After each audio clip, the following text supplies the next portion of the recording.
Sorry guys, got cut off there. So let's go back to C.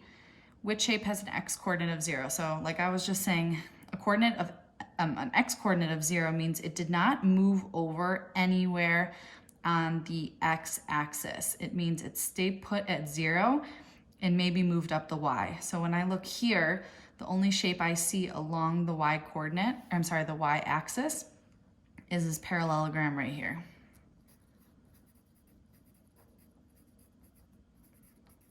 So any point that has a x-coordinate of 0 will always be along the y-axis, either up here or when we get farther into the coordinate plane, there's a whole nother, the line extends below 0. All right, part D, which shape is 4 units from the y-axis and 3 units from the x-axis? So 4 units from the y means 4 going this way. 3 units from the x means 3 going up this way. So 4 units from the y would be over 4, so anything that was on here. And then 3 units from the x would be 3 units up, and it looks like I have found a diamond right here. All right, let's move to page 7. Now, page 7 is giving us a coordinate plane. It's a little different than the first one because we have mixed numbers. So here was a little easier. We had all whole numbers, but you won't always see a coordinate plane with only whole numbers. Obviously, it can have mixed numbers, it could have decimals, whatever. They want us to use the coordinate plane to give the coordinates of a smiley face, diamond, sun, and heart. So let's first find the smiley face. I see it right here. First, we find the x-coordinate. So I'm moving over on the x-axis. I see the smiley is at 2. So my x-coordinate is 2. And then I'm going to find the y. I'm going to go up to find the smiley, and I see on the y-axis it is at 1. All right, diamond. The diamond is all the way up here, so let's find x-coordinate first. I'm moving over. It looks like it's at 2.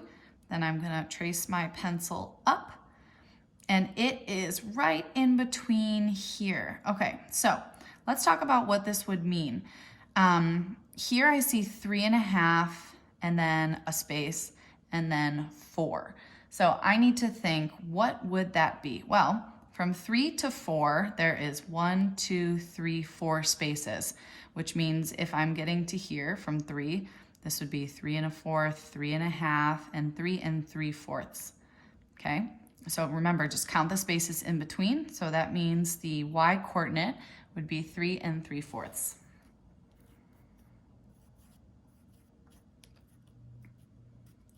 Okay, I want you to pause the video now and find the coordinates for the sun and the heart. All right, welcome back. The sun had an x-coordinate of 0, and the y had a, and the sun had a y-coordinate of 3 3/4, which we saw before because the sun was right where we were trying to figure out the y-coordinate of the diamond before. And then for the heart, you should have gotten 3 3/4. And 0 for the y coordinate. So kind of like we were talking about before, if the x coordinate is 0, your point is going to be on the y-axis. If your y coordinate is 0, your object is going to be on the x-axis. You'll see that. Name the shape whose x coordinate, so x coordinate, is 1/2 more than the value of the heart's x-coordinate. Well, let's first talk about what is the heart's x-coordinate is 3 3/4. So what would 1/2 more than that be?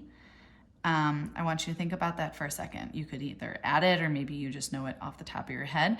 1/2 more than 3 3/4. You should have gotten 4 1/4. So I'm just going to write this off to the side, 4 1/4. Now I'm going to think, all right, what x coordinate would have 4 1/4? Well, I'm looking. 4 1/4 would be right here. I'm gonna trace my pencil. What intersects with that? The star. All right, now they want us to plot points. So here they say plot a triangle at 3, 4. All right, so I'm going over on the axis 3, then I'm gonna go up 4, making sure I'm not passing it, and I'm landing right here. One thing I think you guys would help you all is if you actually drag your pencil. So I started at this 3, I dragged my pencil up lightly, not really making any marks. And then if you drag it over to the 4, just make sure that you're plotting it in the right place. All right, plot a square at 4 3/4 and 5. So I'm gonna go over to 4 3/4, that would be here. And then up to 5, dragging my pencil all the way at the top, I'm going to plot a square. All right, I want you to do the last one on your own. They want you to plot an X at 1/2 and 3/4. So pause this. All right, you should have plotted your X right here, 1/2 and 3/4. All right, this is the last question. It says, the pirate's treasure is buried at X on the map. How could the coordinate plane make describing its location easier? Well, a coordinate plane gives an exact location, right? So if you drew the X and Y axis if you did like, let's say, where would we put the Y axis and the X axis to kind of help us? We could say that the what is this thing called? Palm tree. We could call that the origin. If he did, or the pirate, it could be a boy or girl, I guess. If they had kind of mapped out a coordinate plane here with the origin being the base of the palm tree, let's say this is like, 1 foot, 2 feet, 3 feet, 4 feet, 5 feet, whatever, and so on. That would be a whole lot easier to find that X because it's the exact location. Instead of saying, oh, take about 4 steps from the palm tree. Well, what if I took 4 steps this way? So this is exactly what the coordinate plane does. It gives you an exact location of something. Okay, that is all for today. You guys are going to do pages 8 and 9 on your own.